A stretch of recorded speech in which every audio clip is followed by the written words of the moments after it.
That kind of presentation, let's share my screen. So this is the moment, like the awkward 2 minutes where I will ask you to confirm that you see everything okay. All good. So we are all set? Okay, Yes. amazing. Great. Like you said, this talk is entitled The Tower and the Library, the Role of Infrastructures in the Circulation and Discoverability of Non-Anglophone Scholarly Publications. These are some ideas that I've been developing over the last couple of months and that hopefully will be more mature by the end of this conversation. So I very much appreciate your feedback and your ideas. So let's dive right into the topic and starting with this idea, this concept of what research infrastructures are, and in particular, what digital research infrastructures entail.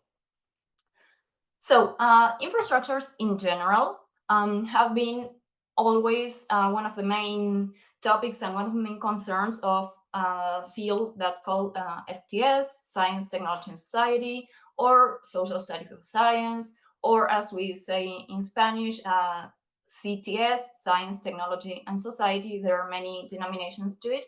But the idea of infrastructures have always been a central concern of research for this field. And infrastructures have been described as in many, many ways. Some scholars are putting an emphasis on the relational quality of infrastructures, naming them as culturally, socially, and economically embedded assemblages of socio-technical systems, and particularly, as I said, emphasizing not only the things that infrastructures are, but also how they relate to their users, to their governance, and to how they bring different socio-technical systems together in relation. So more concretely, infrastructures have always, I think, been described all using building metaphors. We find descriptions of infrastructures as being the bases, being the pipelines, being the bricks and mortars that build and that enable and that are the foundations of other social relations, and in particular, for interest here, the foundation and the backbone of scientific research. Research infrastructures have also been described as public good resources for academic communities that are readily available, that are sort of taken for granted. And this is also a characteristic of infrastructures that has been described and highlighted in the literature. The idea that they are taken for granted, that they are just there in the background, and that they only are brought to the attention of users when they break down, or when something goes wrong, or when they stop functioning as they should be.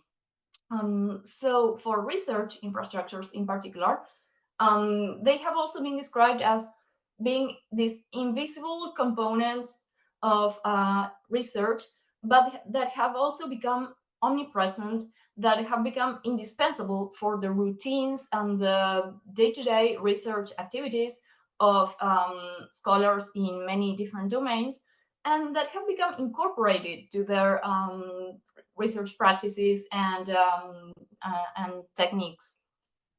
However, there are some scholars that take a stance against this kind of secondary role that's traditionally attributed to research infrastructures, and that highlight in turn the material presence and the experience of dealing and engaging with research infrastructures, not only with material research infrastructures, but also with digital research infrastructures that do have a very physical and very concrete existence as well. And that presence, that engagement, that experience of infrastructuring is central to scholarly practices. While this material aspect may be more evident or more easy to point at for the STEM disciplines, natural sciences, etc. Let's think of telescopes, microscopes, any kind of instrument, or larger scale infrastructures such as, I'm thinking particle colliders and things like that. For the digital research infrastructures, and particularly those used by the humanities and social sciences, this materiality is not that evident, so it's a bit harder to give them value, give them the centrality of the scene that they deserve, and also to describe them and justify them in terms of impact and funding. So with this very general background, for the purposes of this presentation, we will take a very simple definition.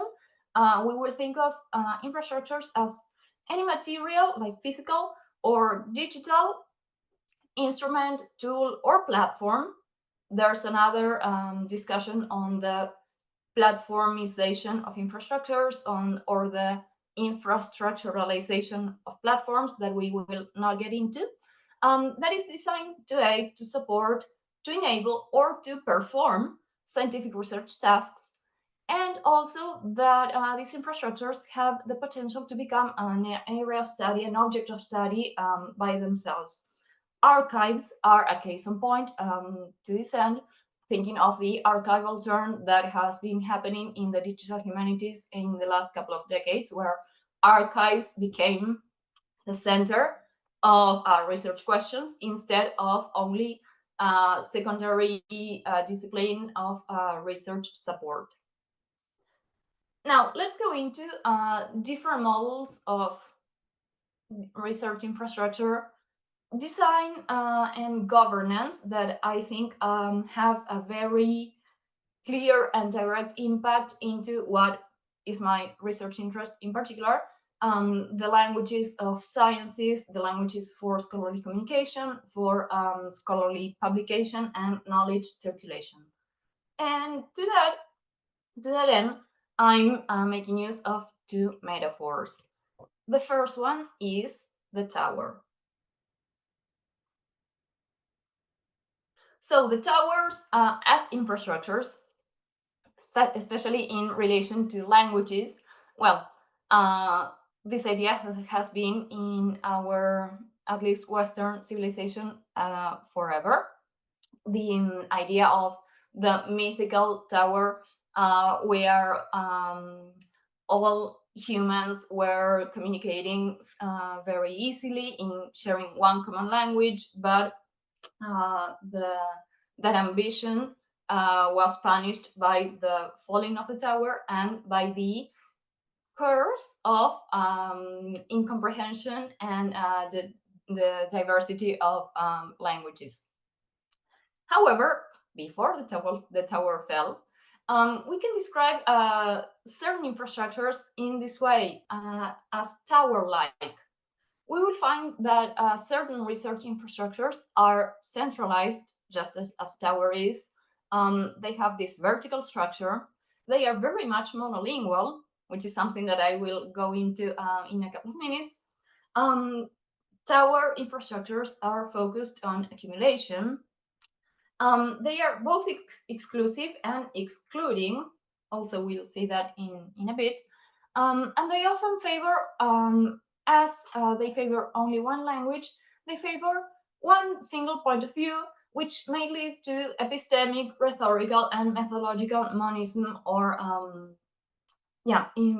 lack of diversity in research.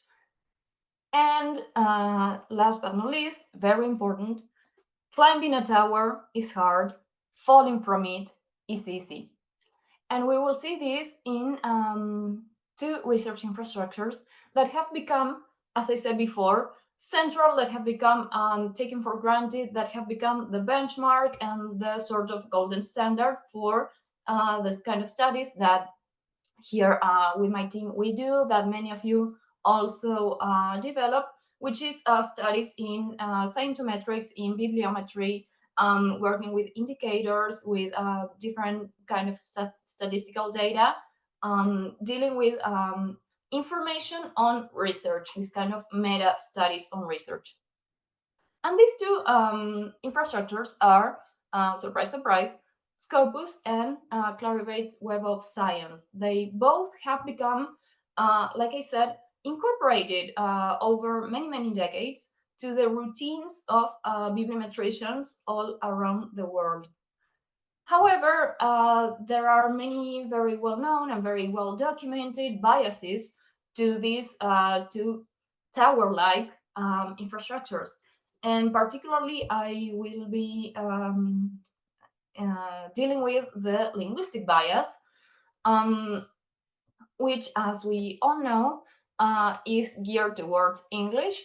Content in these databases is nearly 100% in English. However, this contrasts with the everyday lived experience of all of us, where sciences are conducted and are published in a very wide variety of languages that will not get reflected in the data provided by these two kind of infrastructures, these tower-like infrastructures. So if we see the kind of picture, the portrait that they would give us, we would be led to believe that sciences are more multilingual, but this portrait is what is not balanced and definitely not realistic in terms of what the practice of science as a whole tells us in our everyday contexts. However, contrary to these tower-like infrastructures, we have different types of infrastructures that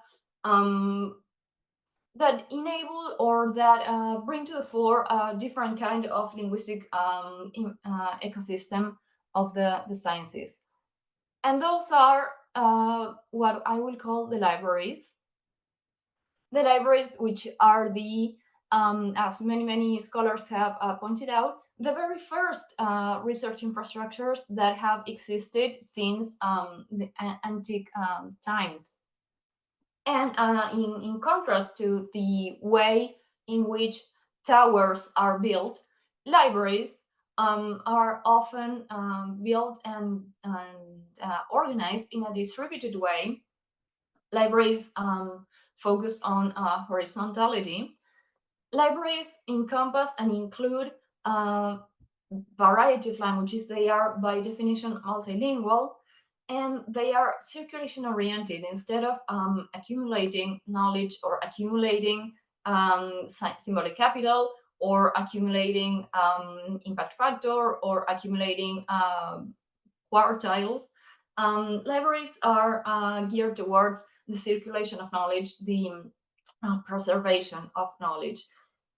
They try to be all-encompassing instead of creating a false scarcity and excluding by means of prestige the different materials that they index or they do not. So libraries are much more inclusive than towers, and this leads to the concept of bibliodiversity, also very much linked to the concept of knowledge ecologies and diversity of epistemologies that libraries very much enable by ways of including different textual formats that go beyond the traditional research article written in English and published in a high-impact international journal. And moreover, and more importantly, I think that instead of looking up of seeing the scholarly publishing endeavor as a race upwards, libraries encourage us to look not up but sideways, to be aware of what is around us, what is next to us in this distributed horizontal kind of direction. And now I will give some examples that we will look into more closely, to only some examples of library-like infrastructures. And I apologize in advance if your favorite one isn't here, but as we will see, fortunately, libraries are flourishing around the world, and not everything is shaped in the shape of a tower. So the first one that I would like to refer to is the DOAJ, the Directory for Open Access Journals, that currently indexes more than 21,000 journals that are published across 138 countries, and that publish material and scholarly documents in 89 languages. So this is a lot. And something very interesting is that journals indexed in DOAJ often include dialect variations, indigenous languages, and also languages with fewer than 50,000 speakers. So, of course, this is not to deny that English is still the majority and the hegemonic language, even in these library-like infrastructures. However, if we look at journals indexed in DOAJ, excluding English, as Jimena del Rio Grande and Yvonne Vilchis have done recently, we see a panoply of languages where Spanish, Portuguese, and Indonesian have a very prominent role. But we also find languages such as Russian, Persian, French, Arabic, different European and Central European and Asian languages, and very interestingly,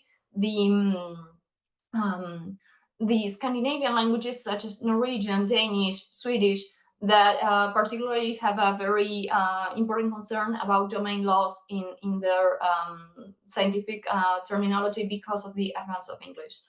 Of all of these journals, most of them are monolingual, which does not mean that they are English monolingual, and about a third publish in 2 or more languages, so they are bilingual or multilingual.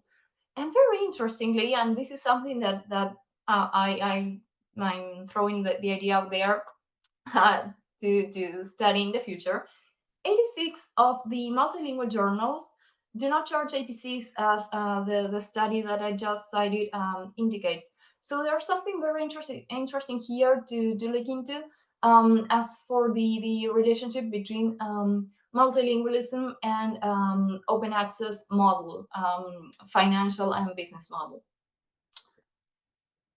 Okay, so my next example of library-like infrastructures is OpenAlex, which is the rising star, let's say, in the bibliometrics community.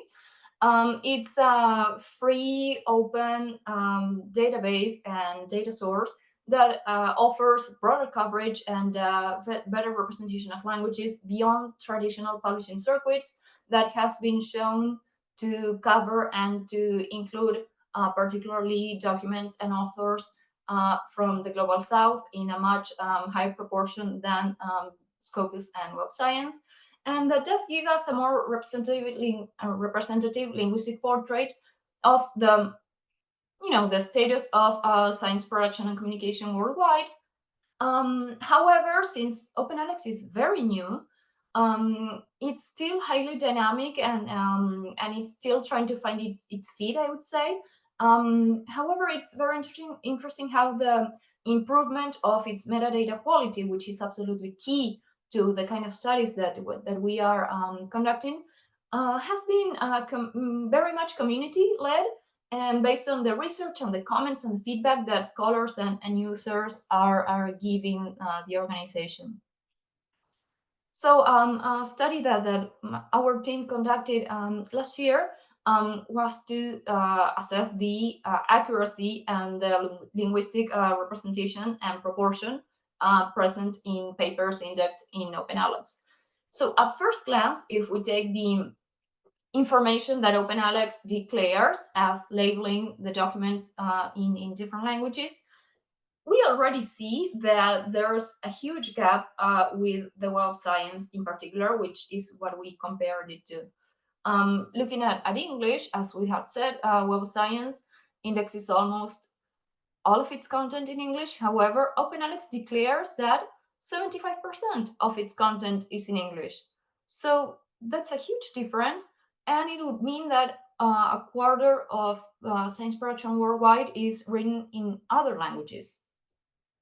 And we can see how other languages, precisely the top 10 languages after English, also grow in proportion and presence from from Web of Science to our verification of OpenAlex. However, data should not be taken at face value. So we went to manually verify a sample of this of the linguistic distribution on OpenAlex, and we found that actually if OpenAlex declares that around 75% of its content is in English, when we manually verify that, we found that it's around 68% in English. And there's most of the languages also grow in proportion and presence, as we can see in the graph here. So long story short, this is also a library-like infrastructure that is giving us more like close to the reality, I would say, picture and landscape of what communications in the global sciences look like. And finally, my last example would be the Open Journal Systems, that is a software for the management of all the scholarly publication workflow, the editorial workflow of scholarly journals from the mise en page, sorry for my French, of journals, to the reception of article submissions, to the peer review process, to the final publication and metadata indexation of the different articles. OJS has been developed and is maintained by the Public Knowledge Project at Simon Fraser University in Vancouver, Canada. And nowadays, OJS is used by over 50,000 active journals worldwide.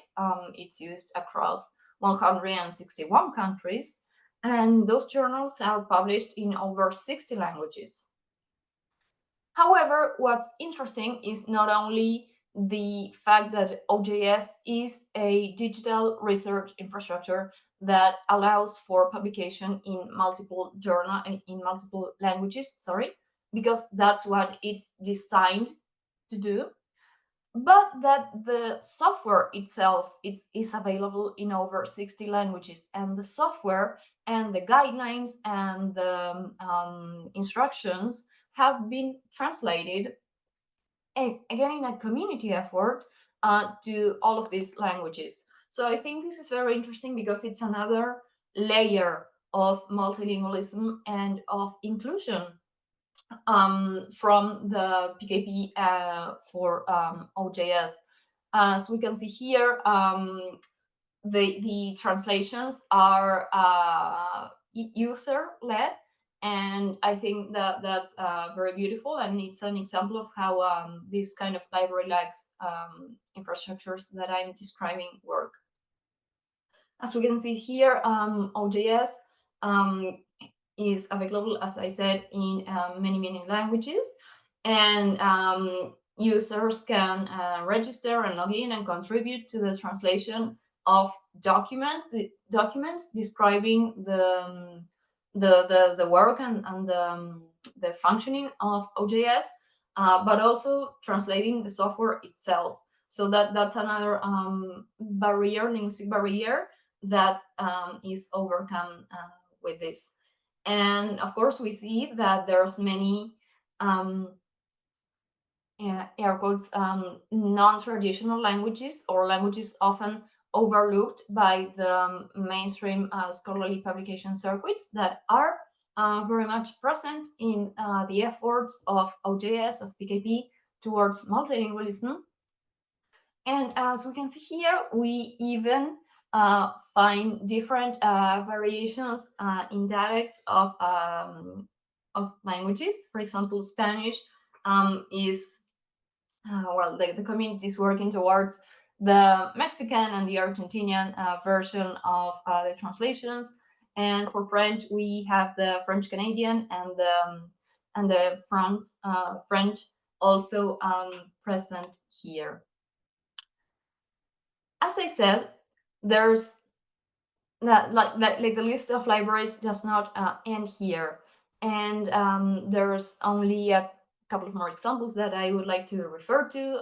The platform Erudit here in Canada, which is a dissemination and hosting platform for journals in the social sciences and humanities, both in French and in English. Hello Open Science and Open Edition as platforms, and also publication platforms for journals. La Réseau Mirabel aussi.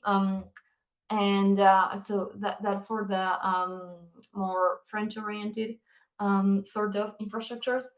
In Latin America, of course, Cielo has library embedded in its name, but also Latindex, Redalic also function in this way of decentralized library kind of way. And in Africa, we find the AJOL, the African Journals Online, that enables the preservation and the diffusion of materials in the panoply of languages that are spoken in Africa, and that again are languages that are not minority per se, but that they are minoritized by the different social linguistic forces that are at play in the scientific field and the publication circuits worldwide. Again, the examples could be many more, and I apologize again if your favorite library-like infrastructure is not here. But the good thing is that there are many more, as I said, sprouting up, and that towers are not the only model of design, of technological design, and of governance design of infrastructures for scientific information. And as we have seen, that has a very direct impact on the languages of the visibility and the possibility of circulation of languages, of science and knowledge in different languages. So if our efforts should be geared towards some kind of goal, I would say that let's build more libraries and less towers. We will probably not get to the point of libraries being a paradise, but I think it's still a goal worth pursuing collectively as the multilingual academic community that we are. And that will be all. As I said, I have probably more questions than answers, but I'm very happy to be here and to open the floor to a conversation. And here will be my references available if you want to look a bit more deeply into the concepts and the data that I've just shown. Thank you so much. Thank you very much, Lucia. It's just super interesting to hear from you, and we are very glad that you again, accepted our invitation and you are here.